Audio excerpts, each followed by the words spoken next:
Hamster কম্বোটার সমস্যাটা কিন্তু সমাধান হয়ে গেছে, বাট এখনও আপনারা যখন এই যে প্লেন ওয়ান ক্লিকে ক্লিক করতেছেন তারপর হয়তো এই ধরনের একটা অপশন দেখতে পারবেন। তো এটা আপনি কীভাবে ফিক্স করবেন একবারে সেটা আমি এখন দেখাচ্ছি। তবে ভিডিও শুরু করে একটা ছোট রিকোয়েস্ট থাকবে, আপনি যদি এখন পর্যন্ত ভিডিও শুরু ইউটিউব চ্যানেলটিকে সাবস্ক্রাইব না করতে চান চ্যানেলটিকে সাবস্ক্রাইব করে নেবেন।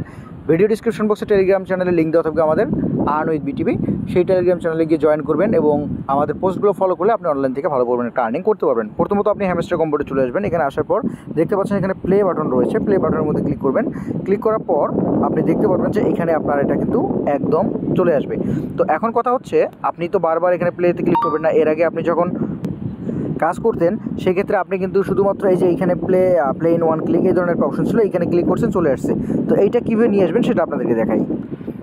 ভিডিও ডিসক্রিপশন বক্স থেকে আমাদের টেলিগ্রাম চ্যানেলে চলে আসবেন। এখানে আসার পর দেখতে পাচ্ছেন যে সেন্ড হ্যামস্টার একটা অপশন রয়েছে, এখানে জাস্ট ক্লিক করলেই এটা কপি হয়ে যাবে। এরপর আপনি চলে আসবেন হ্যামস্টারে আসার পর এই যেটা আপনি কপি করে নিয়ে আসলেন সেটা এখানে পেস্ট করে দেবেন এবং এখানে সেন্ড অপশনে ক্লিক করবেন। তাহলে যে এই যে এবার যে অপশনটা আসছে, এখন যদি আপনি প্লে ইন ওয়ান ক্লিকের মধ্যে ক্লিক করেন তাহলে কিন্তু আপনার এটা পুনরায় চালু হয়ে যাবে। তো এইভাবে আপনি আবারও আপনার হ্যামস্টার কম্বোটাকে নতুন করে চালু করতে পারেন এবং এখান থেকে আর্নিংটা আপনার কন্টিনিউ করতে পারেন।